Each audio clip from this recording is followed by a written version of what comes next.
warahmatullahi wabarakatuh, Bin. Waalaikumsalam.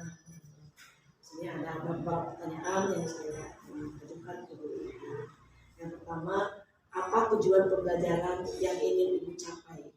Tujuan pembelajarannya ingin siswa lebih memahami tentang kaidah cara membaca Al-Quran, kemudian siswa lebih aktif dalam pembelajaran, memahami dan bisa menuliskan ayat-ayat dari surat-surat pendek. Nah, yang kedua, bagaimana dengan area pengembangan yang ingin Ibu capai? Yang ingin saya capai itu lebih ke aspek pengetahuan dan kreativitas.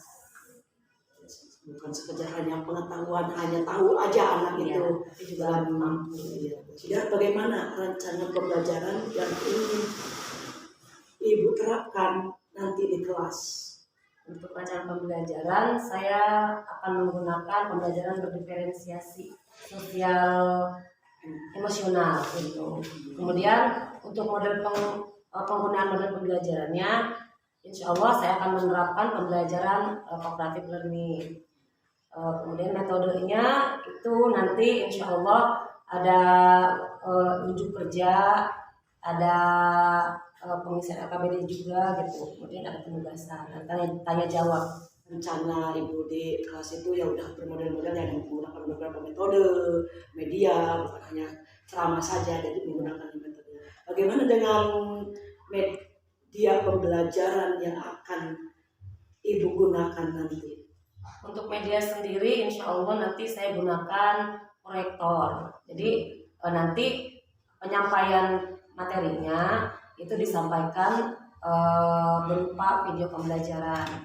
Kemudian nanti ada LKPD-nya juga gitu. Iya Bu ya? Iya. Mungkin juga selain IT juga ada yang konkretnya, ya ada contoh nyatanya gitu. Kira-kira Ibu kapan Ibu melaksanakan pembelajaran itu? Nah, jadi insya Allah untuk pelaksanaan itu minggu-minggu ini, insya Allah. Apa yang Ibu dapatkan dari percakapan hari ini? Alhamdulillah Bu, dari apa yang dilakukan tadi, saya mendapatkan gambaran tentang apa nanti yang akan saya lakukan, kemudian proses di kelasnya seperti apa, dan mungkin saya akan mempersiapkan media-media yang tadi saya sebutkan, insya Allah mulai dari hari ini. Akan persiapan yang lebih matang ya Bu ya, nanti akan melakukan simulasi. Mudah-mudahan simulasi yang akan dilakukan oleh Ibu berjalan dengan lancar, anak bisa memahami pembelajaran yang Ibu sampaikan, dan mereka lebih aktif dengan melihat Ibu menggunakan media-media yang bermacam-macam, yang metode. Terima kasih Bu Iin. Ya, sama-sama. Saya tunggu nanti simulasinya. Sukses terus. Assalamualaikum warahmatullahi wabarakatuh. Waalaikumsalam warahmatullahi wabarakatuh. Apa kabar semuanya hari ini? Alhamdulillah, kami sehat, kami senang. Allahu Akbar. Sehat, cerdas, ceria, hebat. Alhamdulillah. Mau memimpin doa hari ini? Oke, Zahra silakan.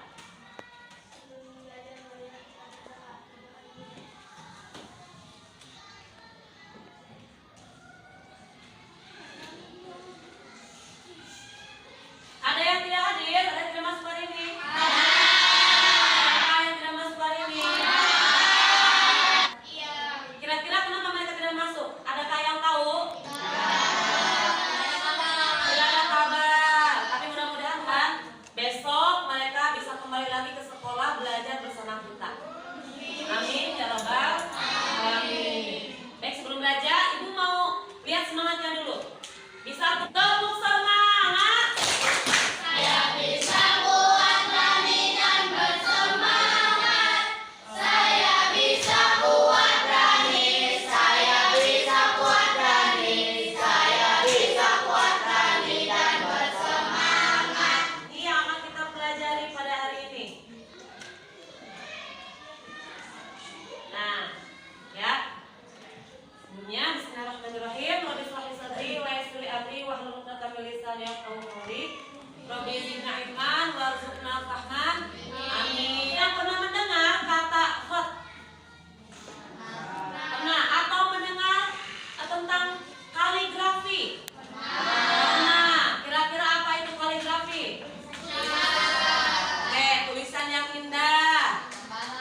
gambaran ayat Al-Quran atau penggalan hadis, ya. Mampu menuliskan ayat-ayat pendek dalam Al-Quran, ya. Nanti kita akan mencoba menulis penggalan ayat di Al-Kautsar.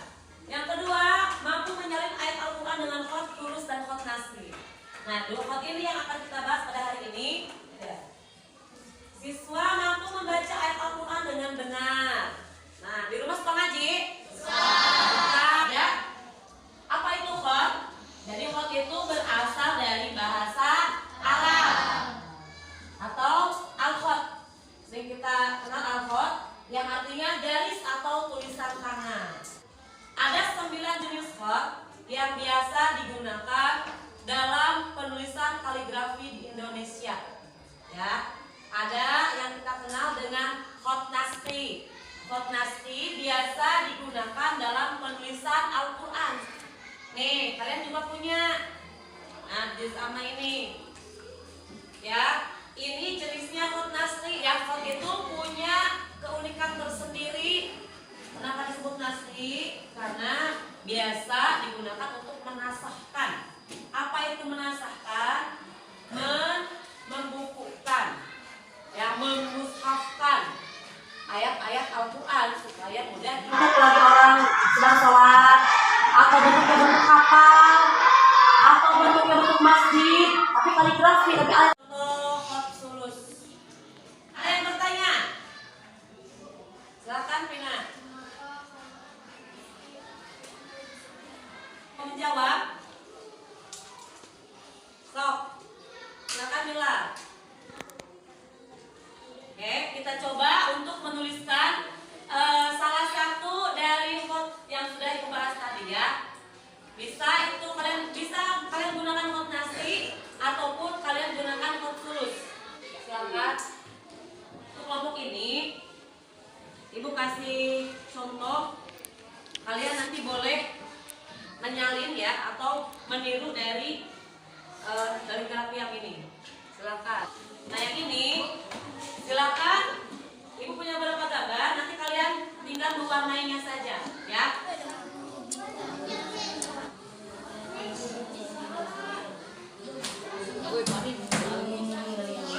Ada yang sudah selesai? Sudah. Siapa yang mau mempresentasikan hasilnya duluan? Waalaikumsalam warahmatullahi wabarakatuh. Oke, tepuk tangan untuk Mila. Ada lagi yang mau? Silakan, Zara. Ini hasil karya saya, surat Al-Ikhlas ini menggunakan khot tulus. Oke, tepuk tangan untuk Zara. Alhamdulillah, hari ini kita sudah menyelesaikan materi. Dan apa yang kita pelajari bisa diaplikasikan di rumah, bisa dicoba, ya. Untuk itu, kita akhiri pelajaran ini dengan bersama-sama membaca lafzul hamdalah. Assalamualaikum warahmatullahi wabarakatuh. Waalaikumsalam warahmatullahi wabarakatuh. Apa kabarnya hari ini? Alhamdulillah Bu, masih sehat.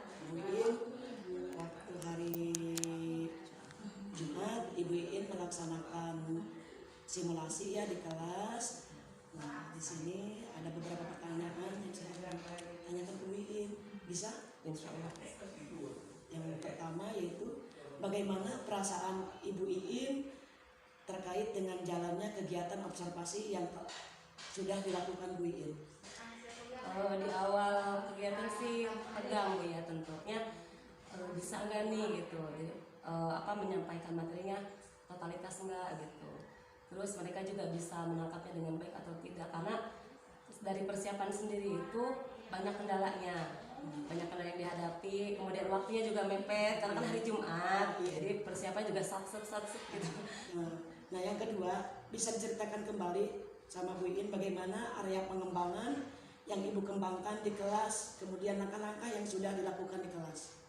Untuk langkah-langkah yang saya lakukan itu, pertama saya menyusun program perencanaan di kelas, kemudian membuat video pembelajarannya, kemudian menyusun langkah-langkah mulai dari pembukaan, dari kegiatan intinya sampai kegiatan penutupnya. Gitu. Ya, jadi Bu Iin pertama mungkin mengingatkan RPP ya, rencana pembelajarannya, karena kita mengajar otomatis Ya, harus ada mempersiapkan itu. RPP-nya. Betul. Iya betul. Yang dikembangkan Pengembangannya itu lebih ke pengetahuan dan kreativitas siswa. Gitu. digali ya, bukan hanya pengetahuannya, jadi keterampilan anak juga harus ada ya. Nah yang ketiga, menurut Ibu, apakah kegiatan yang Ibu lakukan sudah sesuai dengan Ibu rancang? Belum 100%. Mudah-mudahan ke depannya lebih baik ya Bu. Amin. Yang keempat Bu, menurut Ibu apa hambatan yang Ibu hadapi saat proses pembelajaran di kelas? Kalau hambatan cuman jaringan wifi gitu Bu, yang wifi.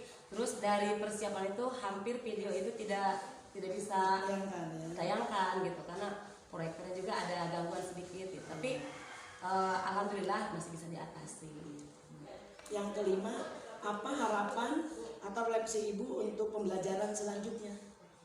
Harapan saya lebih baik gitu ya, lebih baik, persiapannya lebih matang, kemudian anak-anak juga lebih aktif, lebih senang gitu belajar gitu. Akhirnya yang tentu tujuan pembelajaran yang sudah dirancang itu tersampaikan dengan baik gitu. Ya, mungkin itu Bu Iin pertanyaan yang saya ajukan.